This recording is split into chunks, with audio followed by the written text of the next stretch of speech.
ఓం శాంతి. ఈరోజు మురళి 29/4/26. మధురమైన పిల్లలారా, పతిత ప్రపంచంలో మీ సంబంధాన్ని తెంచుకొని అంటే సమాప్తం చేసుకొని, సంబంధాన్ని తెంచుకొని అంటే బుద్ధితో మరచి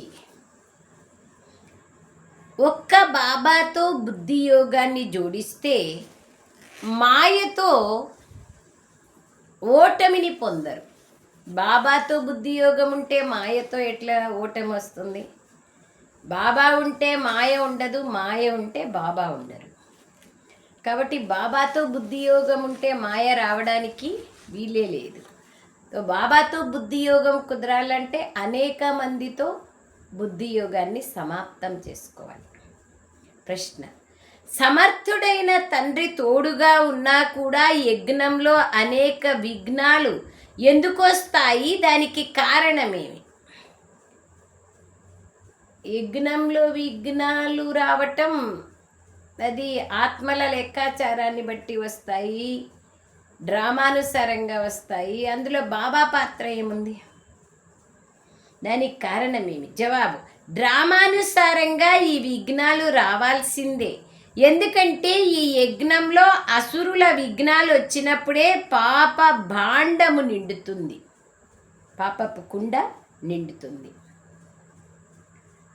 అందులో బాబా ఏమీ చేయలేరు. ఇది డ్రామా రచింపబడింది. విఘ్నాలు రావాల్సిందే. కానీ మీరు విఘ్నాలను చూసి కంగారు పడకండి. విఘ్నాలను చూసి భయపడితే ఎలా? విద్యార్థి పరీక్షలను చూసి భయపడితే ఎలా? విఘ్నాలు వచ్చినప్పుడే మనం బాబాతో ఎంత సమీప సంబంధాన్ని కలిగి ఉన్నాము అనేది మనకు అవగాహన అవుతుంది. అందుకే బాబా అంటున్నారు, విఘ్నాలతో ఎప్పుడు గాబరా పడకండి, కంగారు పడకండి. పాట: తల్లి తండ్రి అన్నీ మీరే. బాబా తల్లి ఎవరు, తండ్రి ఎవరు? అందరూ. తల్లి బ్రహ్మబాబా, తండ్రి శివబాబా. సర్వ సంబంధాలు శివబాబానే. అయితే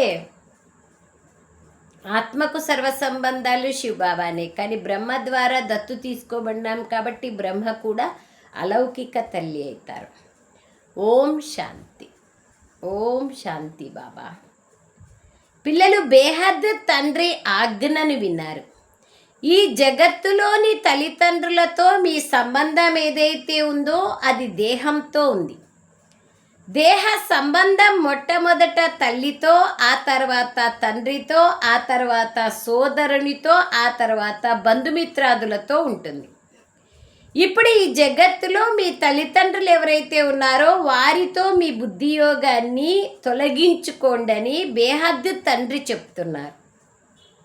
అంటే వాళ్ళ నుంచి దూరం కాండి అని కాదు, బుద్ధిని తీసేయండి, మోహ మమకారాలను తీసేయండి.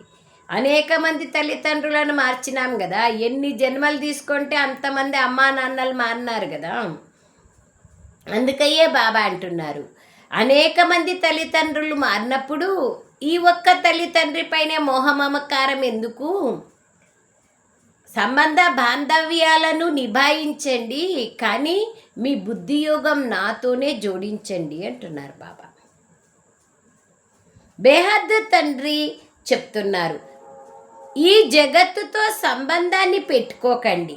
ఎందుకంటే ఇవన్నీ కలియుగం యొక్క చీచీ సంబంధాలు. జగత్తు అనగా ప్రపంచం. ఈ పతిత ప్రపంచంలో బుద్ధి యోగాన్ని తీసేసి ఒక్క తండ్రితో జోడించండి, ఆ తర్వాత కొత్త ప్రపంచంతో జోడించండి. ఎందుకంటే ఇప్పుడు మీరు నా వద్దకు రావాలి.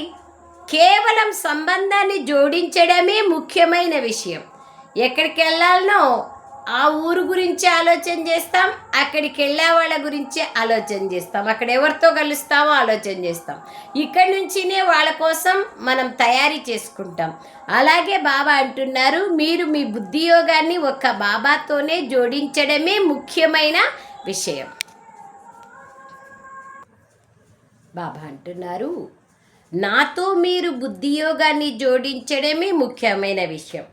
ఇందులో ఇంకే విషయము లేదు, ఇంకే కష్టము లేదు.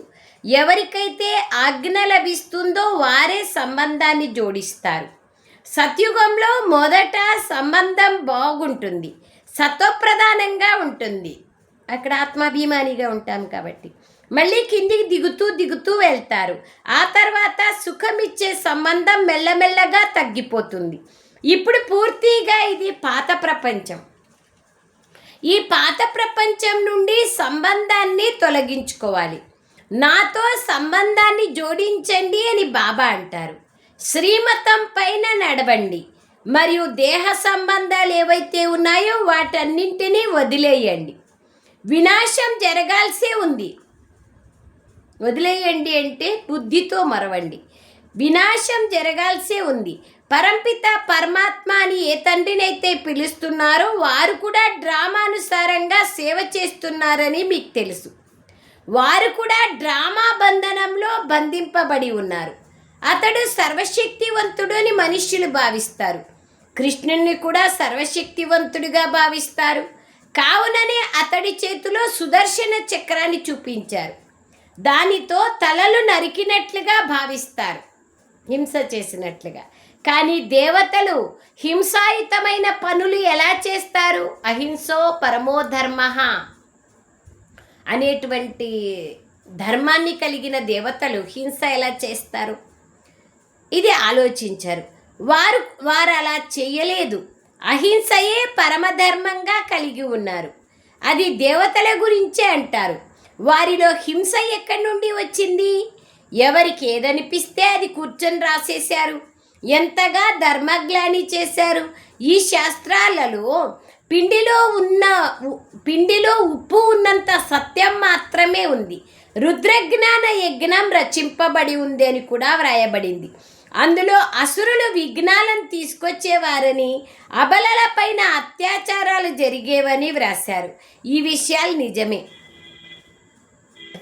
శాస్త్రాలలో సత్యమేదో అసత్యమేదో ఇప్పుడు మీకు తెలుసు. ఈ రుద్రజ్ఞాన యజ్ఞంలో విఘ్నాలు తప్పకుండా కలుగుతాయని స్వయంగా భగవంతుడే చెప్తున్నారు. డ్రామాలో రచింపబడి ఉంది. పరమాత్మ తోడుగా ఉన్నారు. వారు విఘ్నాలను తొలగించేస్తారని ఏమీ లేదు. ఇందులో తండ్రి ఏం చేస్తారు? డ్రామాలో జరగాలని ఉంది. వీరందరూ విఘ్నాలు వేసినప్పుడే పాపపు కుండ నిండుతుంది కదా. డ్రామాలో ఏదైతే రచింపబడి ఉందో అదే జరుగుతుంది. ఎందుకు ఏమి అనే ప్రశ్న లేదు. అసురులు విఘ్నాలు తప్పకుండా వేస్తారు. మన రాజధాని స్థాపన జరుగుతోంది. అర్ధకల్పం మాయరాజ్యంలో మనుషులు ఎంతో తమోప్రధానంగా అయిపోయారు, భ్రష్టాచారులుగా అయిపోయారు. మళ్ళీ వారిని శ్రేష్టాచారులుగా తయారు చేయడం ఒక్క తండ్రి పని. భ్రష్టాచారులుగా అయ్యేందుకు అర్ధకల్పం పడుతుంది. మళ్ళీ ఒక్క క్షణంలో బాబా శ్రేష్టాచారులుగా తయారు చేస్తారు. నిశ్చయం కలగడంలో పెద్ద సమయం ఏమీ పట్టదు. ఇటువంటి నిశ్చయం కలిగిన మంచి మంచి పిల్లలు చాలామంది ఉన్నారు. వారు వెంటనే ప్రతిజ్ఞ చేస్తారు. కానీ మాయ కూడా శక్తివంతమైనదే. మనస్సులో ఏదో ఒక తుఫాన్ని తీసుకొస్తుంది. అప్పుడు బాగా పురుషార్థం చేసి దాన్ని కర్మలోనికి రానివ్వకుండా చూసుకోవాలి. ఒకవేళ మనసులోకి వచ్చినా కర్మలేకి రాకూడదు. ఎందుకంటే కర్మాతీత అవస్థ ఇంకా రాలేదు. కర్మేంద్రియాలతో ఏదో ఒక తప్పు జరుగుతూనే ఉంటుంది. కర్మాతీత స్థితికి చేరుకునే లోపు మధ్యలో ఏవో విఘ్నాలు తప్పకుండా వస్తాయి. పురుషార్థం చేస్తూ చేస్తూ చివరిలో కర్మాతీత స్థితి కలుగుతుంది. అండర్లైన్. ఆ తర్వాత ఈ శరీరంలో ఉండరు. కర్మాతీతం అయిపోయినారంటే శరీరంలో ఉండరు. పురుషార్థం చేస్తా చేస్తా వస్తుంది అది. ఆ స్థితికి కాస్త సమయం పడుతుందని బాబా అంటారు. ఏవో విఘ్నాలు వస్తూ ఉంటాయి. అక్కడక్కడ మాయ ఓడిచ్చేస్తుంది కూడా. ఇది బాక్సింగ్ కదా. బాబా స్మృతిలో ఉండాలని కోరుకుంటారు, కానీ ఉండలేకపోతారు. ఈ కొద్ది సమయం ఏదైతే మిగిలి ఉందో అందులో ఆ స్థితిని ధారణ చెయ్యాలి. ఎవరు పుట్టగానే రాజుగా కారు కదా, చిన్నపిల్లలు మెల్లమెల్లగా పెద్దగా పెరుగుతారు. అందులో కూడా సమయం పడుతుంది. ఇప్పుడు ఇంకా కొద్ది సమయం మాత్రమే ఉంది. మొత్తం ఆధారం అంతా పురుషార్థం పైనే ఉంది. జ్ఞానాన్ని ఇవ్వాలి. మనం ఎలాగో అలాగా బాబా నుండి తప్పక వారసత్వాన్ని తీసుకుంటాం. తప్పకుండా మాయని ఎదుర్కొంటామని ప్రతిజ్ఞ చేస్తారు. కానీ మాయ కూడా తక్కువేమీ కాదు. చాలా చాలా చిన్న చిన్న రూపాల్లో కూడా మాయ వస్తుంది. సీతకొచ్చింది కదా బంగారు జింక రూపంలో. అలా ఎన్నో రకాలు. శక్తివంతుల ముందు చాలా శక్తివంతంగా వస్తుంది. ఈ విషయాలు ఏ శాస్త్రాల్లోనూ లేవు. ఇప్పుడు నేను పిల్లలైన మీకు అర్థం చేయిస్తున్నానని బాబా అంటారు. బాబా ద్వారా మీరు సద్గతి పొందుతారు. ఆ తర్వాత జ్ఞానం అవసరమే ఉండదు. జ్ఞానము ద్వారా సద్గతి లభిస్తుంది. సద్గతి అనగా సత్యుగం అంటారు. అలాగే మూలవతనాన్ని కూడా అనొచ్చు. కావున మధురాతి మధురమైన పిల్లలకు లక్ష్యం లభించింది. డ్రామానుసారంగా వృక్షం వృద్ధిని పొందడంలో సమయం పడుతుందని కూడా పిల్లలకు తెలుసు. విఘ్నాలు ఎన్నో వస్తాయి. మార్పు చెందాల్సి ఉంటుంది. గవ్వ నుండి వజ్రం వలె తయారవ్వాలి. రాత్రికి పగలుకున్నంత తేడా ఉంది. దేవతల మందిరాలు ఇప్పటి వరకు ఇంకా తయారవుతూనే ఉంటాయి. అంతిమం వరకు తయారవుతాయి. ఎవరు ఏ రూపంలో పూజ చేయాలనుకుంటారో ఆ రూపంలో ఆ దేవుని యొక్క మందిరాన్ని తయారు చేస్తారు. విఘ్నాలు వస్తాయి, రాకుండా ఎట్లుంటాయి? గవ్వ నుండి వజ్రం వలె తయారవ్వాలి. రాత్రికి పగలుకుండేంత తేడా ఉంది. ఎంత బాగా చెప్తున్నారు చూడండి. మధురాతి మధురమైన పిల్లలకు లక్ష్యం ఉంది, కానీ డ్రామానుసారంగా వృక్షం వృద్ధి అవుతుంది. దీనికి టైం పడుతుంది. విఘ్నాలు వస్తాయి. చిన్న చెట్టుకి పక్షులు కూడా వస్తాయి కదా, తినేస్తాయి. మార్పు చెందాల్సి ఉంది. రాత్రికి పగలుకున్నంత తేడా ఉంది. దేవతల మందిరాలు ఇప్పటి వరకు ఇంకా తయారవుతూనే ఉంటాయి. బ్రాహ్మణులైన మీరు ఇప్పుడు మందిరాలను నిర్మించరు. ఎందుకంటే అది భక్తి మార్గానికి చెందినది. నిర్మించవచ్చు, దాంట్లో ఏం తప్పేమీ లేదు. తెలుసుకోవాలి. ఇది కేవలం పిల్లలైన మీకు మాత్రమే తెలుసు. కలియుగం ఇంకా బాల్యావస్థలో ఉన్నదని మనుష్యులు భావిస్తారు. వారి ఆధారం అంతా శాస్త్రాలపైనే ఉంది. పిల్లలైన మీకు ఇప్పుడు బాబా సర్వ వేద శాస్త్రాల రహస్యాలను అర్థం చేయిస్తున్నారు. ఇప్పటి వరకు మీరు ఏదైతే చదివారో దాన్నంతటినీ మర్చిపోండి. దానివల్ల సద్గతి లభించదు. వాటి ద్వారా అల్పకాలికమైన సుఖం లభిస్తుంది. సదా సుఖం లభించడం అనేది వాటితో సంభవం కాదు. అది క్షణభంగురమైన సుఖం. మనుషులు దుఃఖంలో ఉంటారు. సత్యుగంలో దుఃఖం యొక్క నామరూపాలే ఉండవని మనుషులకు తెలియదు. వారు సత్యుగంలో కూడా దుఃఖాలని చూపించారు, అనేకంగా చూపించినారు కదా. కృష్ణపురిలో కంసుడున్నాడని, లేదా శిశుపాలుడున్నాడని, అది ఉంది ఇది ఉందని రాసేసినారు. కృష్ణుడు జైల్లో జన్మించినట్లుగా రాశారు. ఇలా ఎన్నో విషయాలను రాసేశారు. శ్రీకృష్ణుడు స్వర్గం యొక్క మొట్టమొదటి యువరాజు. అతడు ఏం పాపం చేశాడు? ఇవన్నీ దంతకథలు మాత్రమే. ఆయన సత్వప్రధాన ఆత్మ, ఆయన పవిత్రాత్మ, సంపూర్ణ పవిత్రుడు. సత్యుగం యొక్క మొట్టమొదటి రాకుమారుడు, సర్వగుణ సంపన్నులు, 16 కళా సంపూర్ణులు. ఇవన్నీ ఆ కృష్ణునిలో ఉన్నాయి కదా. కృష్ణుడు భగవంతుని యొక్క పేరుకు బదులుగా కృష్ణుని పేరు వేసిన దాని కారణంగానే ఇంత అనర్థమైంది. ఆ విధంగా తెలుసుకున్నారు వాళ్ళు పాపం. అది కూడా బాబా సత్యాన్ని వినిపించిన తర్వాత ఇప్పుడు మీరు అర్థం చేసుకున్నారు. బాబాయే వచ్చి సత్యఖండాన్ని స్థాపిస్తున్నారు. సత్యఖండంలో ఎంతో సుఖం ఉండేది, అసత్యఖండంలో ఎంతో దుఃఖం ఉంది. ఇవన్నీ మర్చిపోయారు. ఇప్పుడు మేము శ్రీమతం పైన నడుస్తూ సత్యఖండాన్ని స్థాపించి దానికి యజమానులుగా అవుతామని మీకు తెలుసు. ఈ విధంగా మీరు శ్రీమతం పైన నడిచినట్లయితే ఉన్నత పదవిని పొందగలరని బాబా అర్థం చేయిస్తారు. మేము ఈ చదువుని చదివి సూర్యవంశీ మహారాజా మహారాణులుగా అవ్వాలని పిల్లలకు తెలుసు. ఉన్నత పదవిని పొందాలని అందరికీ ఉంటుంది. అందరూ పురుషార్థం చేస్తూ ఉంటారు. మంచి పక్కా భక్తులు ఎవరైతే ఉంటారో వారి చిత్రంని ఎల్లప్పుడూ తమ తోడుగా ఉంచుకుంటారు. అప్పుడు వారికి గడియ స్మృతి కలుగుతూ ఉంటుంది. అలాగే త్రిమూర్తి చిత్రాన్ని ఎల్లప్పుడూ మీతో ఉంచుకున్నట్లయితే గడియ స్మృతి కలుగుతుందని బాబా కూడా అంటారు. బాబాను స్మృతి చేయడం ద్వారా మనం సూర్యవంశంలోకి వచ్చేస్తాం. గదిలో త్రిమూర్తి చిత్రం తగిలించి ఉంటే గడియ దృష్టి వెళ్తూ ఉంటుంది. బాబా ద్వారా మనం ఈ సూర్యవంశం కుటుంబంలోకి వెళ్తాం. ఉదయం లేస్తూనే దృష్టి దాని వైపుకి వెళ్తుంది. ఇది కూడా ఒక పురుషార్థమే. ఎన్నో పురుషార్థం ఉంది. ఎక్కడ చూసినా బాబా చిత్రాలు ఉండాలి. అప్పుడు చూస్తానే బాబా గుర్తుకొస్తారు. పురుషార్థానికి ఎన్నో ఉపాయాలు బాబా సలహా ఇస్తారు. మంచి భక్తులు చాలా పురుషార్థం చేస్తారు. కళ్ళు తెరుస్తూనే శ్రీకృష్ణుడు గుర్తు రావాలని అతని చిత్రాన్ని వేసుకుంటారు. మీకు బాబా అంటున్నారు, మీకు ఇది కూడా తెలుసు బాబా అంటారు, మీకు ఇది ఇంకా సహజం. మీకు సహజంగా స్మృతి కలగకపోతే మాయ అలజడి కలిగిస్తూ ఉంటే ఈ చిత్రం మీకు సహాయం చేస్తుంది. శివబాబా మనల్ని బ్రహ్మ ద్వారా విష్ణుపురికి అధిపతులుగా తయారు చేస్తున్నారు. మనం బాబా ద్వారా విశ్వానికి అధిపతులుగా అవుతున్నాం. ఈ స్మృతిలో ఉండడం ద్వారా కూడా ఎంతో సహాయం లభిస్తుంది. స్మృతిని గడియ మర్చిపోతున్నామని భావించే పిల్లలకు బాబా సలహా ఇస్తున్నారు. చిత్రాన్ని మీ ముందు ఉంచుకోండి. అప్పుడు బాబా మరియు వారసత్వం కూడా మీకు గుర్తుకొస్తుంది. కానీ బ్రహ్మను స్మృతి చెయ్యకూడదు. చూడండి ఎంత డైరెక్ట్గా శివుడు చెప్తున్నారు.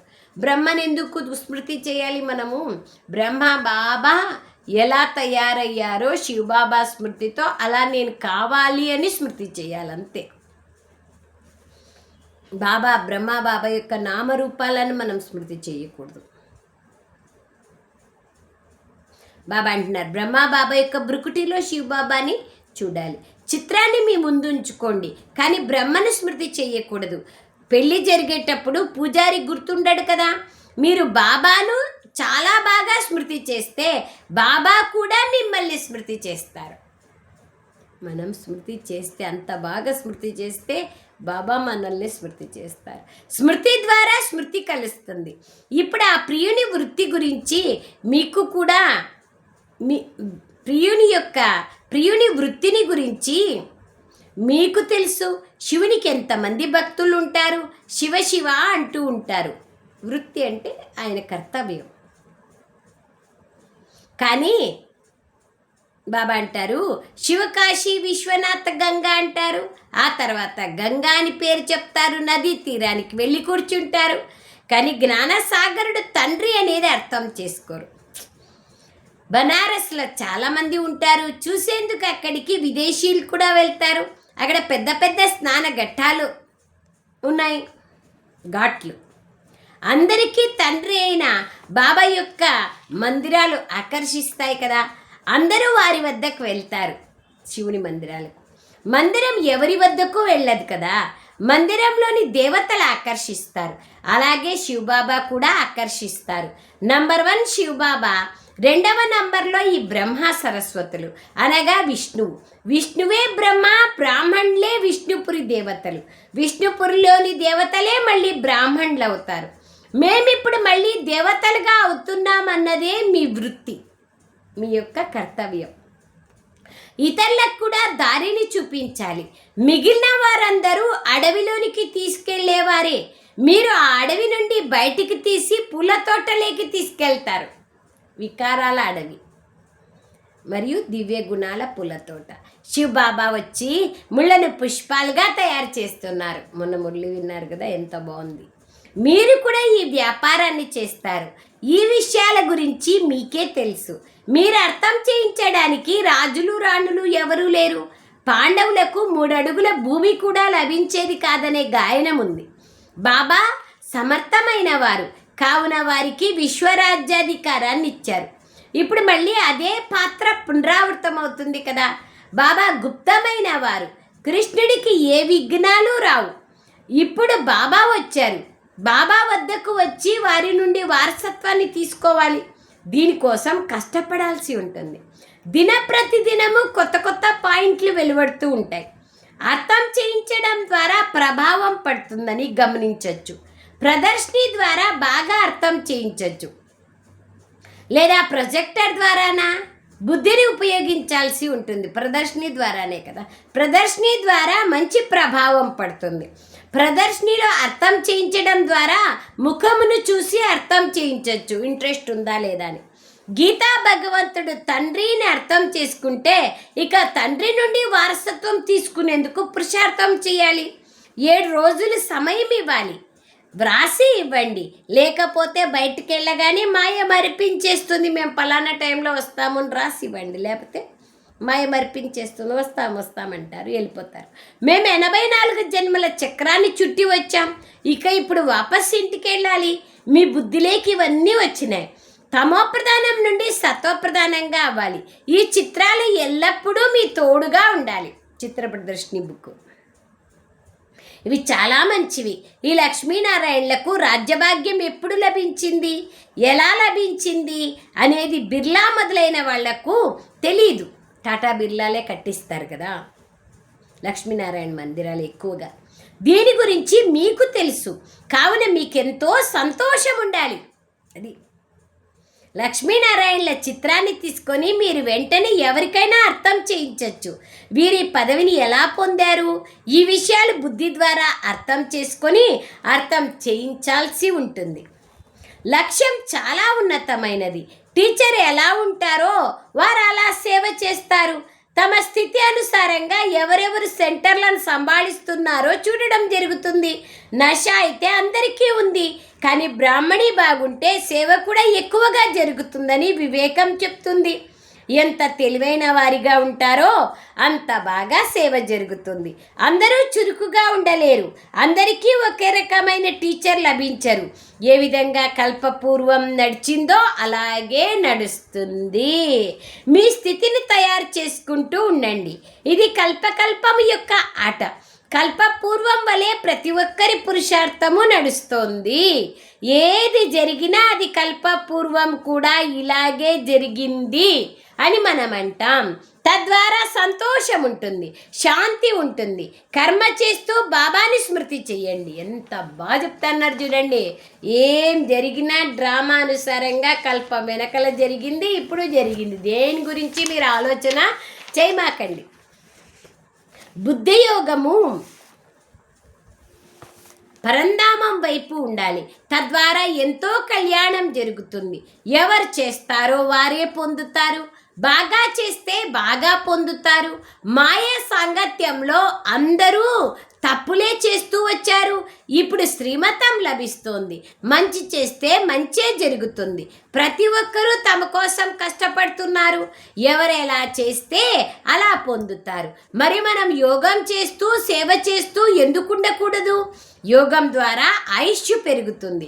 స్మృతి యాత్ర ద్వారా నిరోగిలుగా అవుతారు. మరి మనం బాబా స్మృతిలో ఎందుకు ఉండకూడదు? ఇది సత్యం.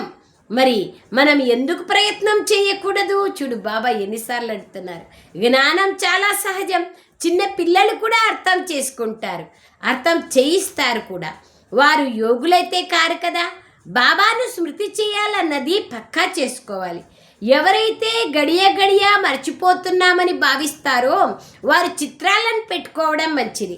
ఉదయం చిత్రంను చూడడంతోనే మేము శివబాబా ద్వారా విష్ణుపురి వారసత్వాన్ని తీసుకుంటున్నామని గుర్తుకొస్తుంది. ఈ త్రిమూర్తి చిత్రం కూడా ముఖ్యమైనది. దీని అర్థాన్ని ఇప్పుడు మీరు తెలుసుకున్నారు. రాయకపోయినా బ్రహ్మ ద్వారా స్థాపన, విష్ణు ద్వారా పాలన అన్నది అందరికీ తెలుసు. మనం రాస్తేనూ సంతోషమే, రాయకపోయినా అందరికీ తెలుసు బ్రహ్మ విష్ణు శంకర్ల గురించి. అచ్చా मीठे मीठे सिखलदे बच्चों प्रति माता पिता बाप दादा का याद प्यार और गुड मॉर्निंग। रूहानी बाप की रूहानी बच्चों को नमस्ते। हम रूहानी बच्चों की रूहानी माता पिता बाप दादा को याद प्यार गुड मॉर्निंग और नमस्ते नमस्ते नमस्ते बाबा, नमस्ते। धन्यवादाలు बाबा। ओम शांति। सारा మాయ మల్ల యుద్ధంలో ఎప్పుడూ ఓడిపోకూడదనే ధ్యాస ఉంచాలి. కల్పపూర్వం యొక్క స్మృతి ద్వారా మీ స్థితిని తయారు చేసుకోవాలి. సంతోషంగా మరియు శాంతిగా ఉండాలి.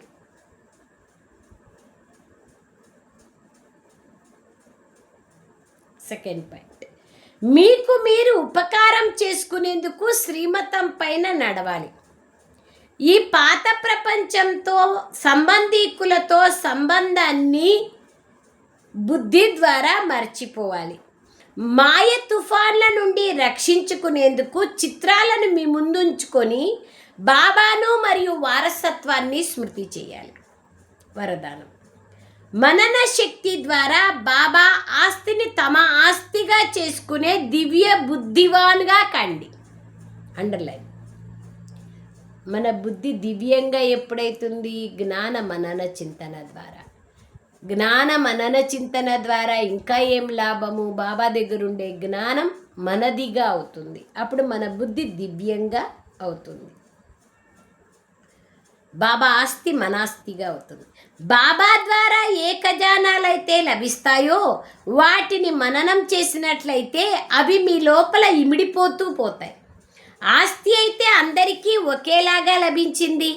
కానీ ఎవరైతే మననం చేసి దానిని తమదిగా చేసుకుంటారో వారికే నశ ఉంటుంది మరియు సంతోషం ఉంటుంది. కావుననే తమకు తామే చేస్తే అందులో నశ కలుగుతుంది. ఎవరైతే మననం యొక్క ఆనందంలో సదా నిమగ్నమై ఉంటారో వారికి ప్రపంచంలోని ఏ వస్తువు చిక్కులు ఆకర్షించబడవు. మననం యొక్క ఆనందంలో ఉండే వాళ్ళకు అసలు అన్నీ మర్చిపోయి ఉంటారు వాళ్ళు, కాబట్టి ఏవి ఆకర్షించవు. వారికి దివ్య బుద్ధి వరదానం స్వతహాగా లభిస్తుంది. మననం చేస్తా చేస్తా చేస్తా ఉంటే తన్మయం యొక్క ఆనందం లభిస్తుంది. స్లోగన్, మనస్సు యొక్క చిక్కులను సమాప్తం చేసేందుకు నిర్ణయ శక్తిని పెంచుకోండి.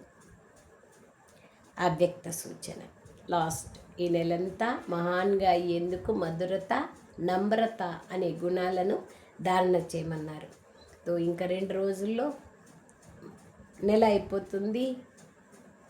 మహాన్గా ఎంతైనాము, నమ్రత మధురత ఎంత ధారణ అయింది పరిశీలన చేసుకోవాలి కదా.